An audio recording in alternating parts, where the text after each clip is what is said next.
And we welcome you back on the Friday Football Frenzy. Great Friday night, more games and scores coming up. And across the bottom of your screen, you'll see a lot of scores that maybe we don't have highlights of, but you'll see your favorite team on there as well. Got a terrific matchup. Two teams in the MVC on this Friday night.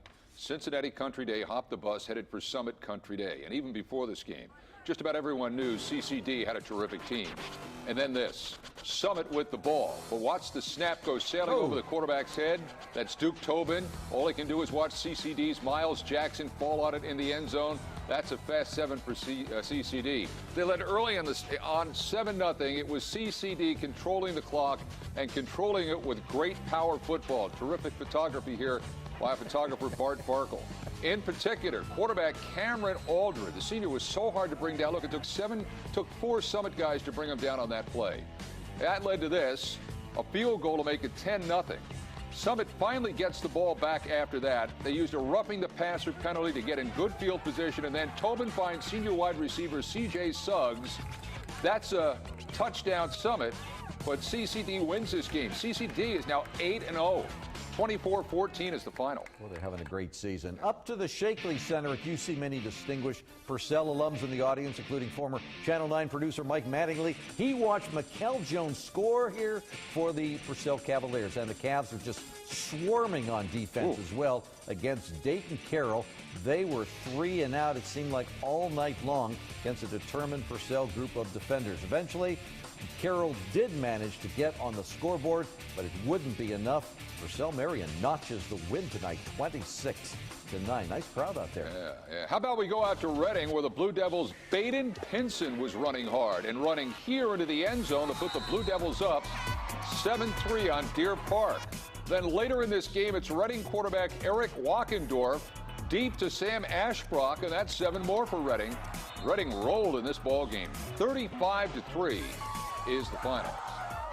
Mark Slaughter way out in the country, but he always manages to find the kettle corn. And this one, PREBLE Shawnee pulled in to Waynesville tonight. Waynesville, the sauerkrauters, baked up deep in their territory, and then this, they hiked the ball over Troy Black's head. Shawnee gets a safety and a quick 2 points. They're really the Spartans. That's their real name. They can play defense. Here's Donald Moore dropping Joby Williams for a real big loss. Later on, Shawnee with the 1st and goal from the 4 and couldn't punch it in. Waynesville with a goal line stand kept them out.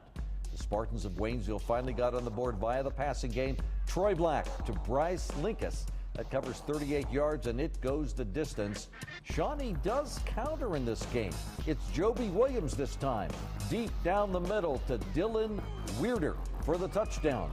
But it was Waynesville who kicked in the most offense. They win it tonight, 38-15. Let's go back over to northern Kentucky. A couple of small river towns doing battle tonight. This is one of those matchups you always look forward to, John. Yeah, I'll tell you what, great stadium there, Gilligan Stadium. It was homecoming at Bellevue. Here's a look at the Queen and her court.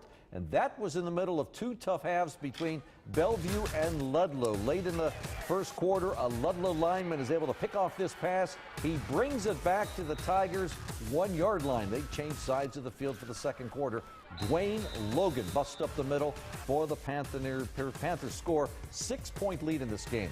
Bellevue moved the ball pretty well. Tate Granger pauses just right and then finds Zach Barrett streaking over the middle. That's a big gainer. But that drive got stopped for the Tigers. Same way on the other side. Carter Devlin for Ludlow evades the rush. He throws to Nathan Wyrick for a huge pickup, but that drive also died. Both drive inconsistent on offense, not to mention both teams had scrappy defenses. Here, Carter Devlin tries the side. He gets hit once and twice. End of the drive. Remember that Bellevue throw to Nathan Wyrick? Yep. Well, that combination worked.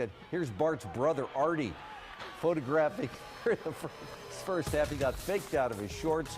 Tied at the half, Bellevue went on to win this affair at Gilligan Stadium tonight, 20-14. If you ever seen Artie Farker without his shorts, it is a sobering sight. Much more to come. The big boys take over this weekend. The UC Bearcats try to snap a losing streak at SMU. And the Bengals are going to try to right the ship Sunday afternoon at Indianapolis. Pretty tough task. Those stories and more coming up next when the frenzy continues.